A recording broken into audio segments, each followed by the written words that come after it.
the digital battleground, Harris versus Trump. The 2024 election is already a heated affair, but beyond the traditional campaign stops and speeches, there's another battle raging, the social media war between Kamala Harris and Donald Trump.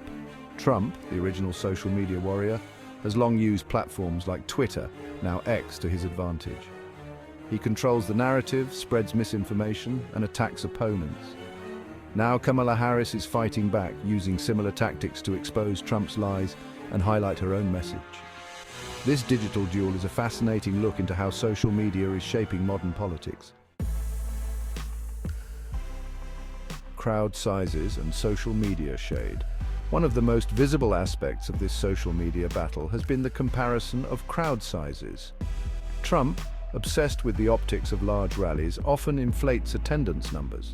The Harris campaign, in a savvy move, used Trump's own platform, Truth Social, to highlight the disparity between his claims and reality. Side-by-side photos of a packed Harris event and a sparsely attended Trump rally spoke volumes. This tactic, also employed on X, effectively used Trump's own playbook against him.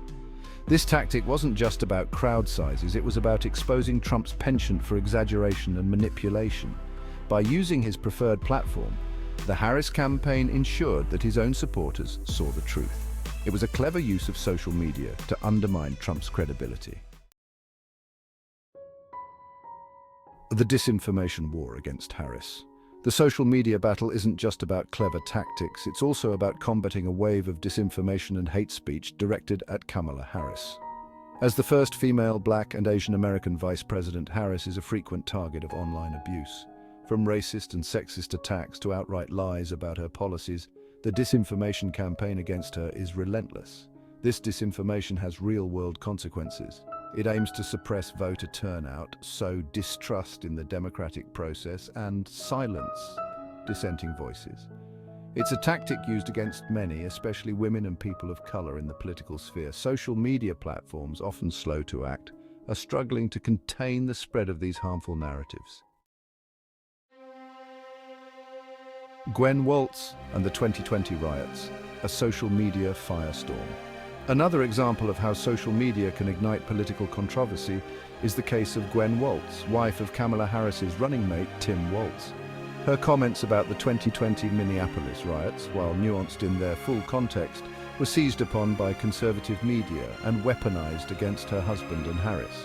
The incident shows how easily social media can be used to distort narratives and fuel outrage. This incident highlights the double-edged sword of social media. While it can be used to spread awareness and mobilize support, it can also be used to manipulate public opinion and spread misinformation. It's a reminder that context is often lost in the rapid-fire world of social media, and even well-intentioned comments can be twisted to fit a particular narrative. The 2024 election is shaping up to be the most digital yet. Social media platforms are no longer just tools for communication. They are the battlegrounds where elections are won and lost. This raises important questions about the role of these platforms in a democracy.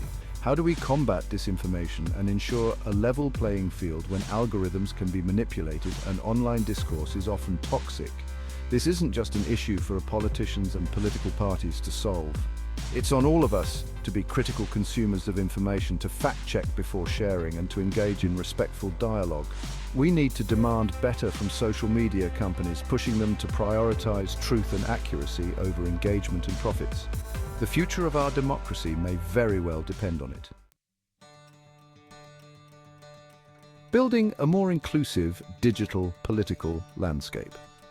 The online experiences of Kamala Harris, Gwen Waltz, and countless others highlight the urgent need for a more inclusive and equitable digital political landscape.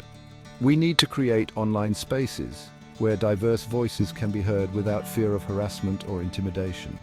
This requires a multi-pronged approach. First, social media platforms must take responsibility for the content shared on their sites. They need to invest in better content moderation tools, enforce their own community guidelines more effectively, and be held accountable for the spread of disinformation and hate speech. Second, we need to empower users to be more discerning consumers of online information. Media literacy programs should be integrated into school curriculums, teaching people how to identify bias, evaluate sources, and think critically about the information they encounter online. Third, we need to address the underlying societal issues that contribute to online hate and discrimination. This includes promoting empathy and understanding across different communities, challenging unconscious bias, and creating a culture of respect for diversity in all its forms. The digital world has become an extension of our physical world, and the same principles of equality, fairness, and respect should apply.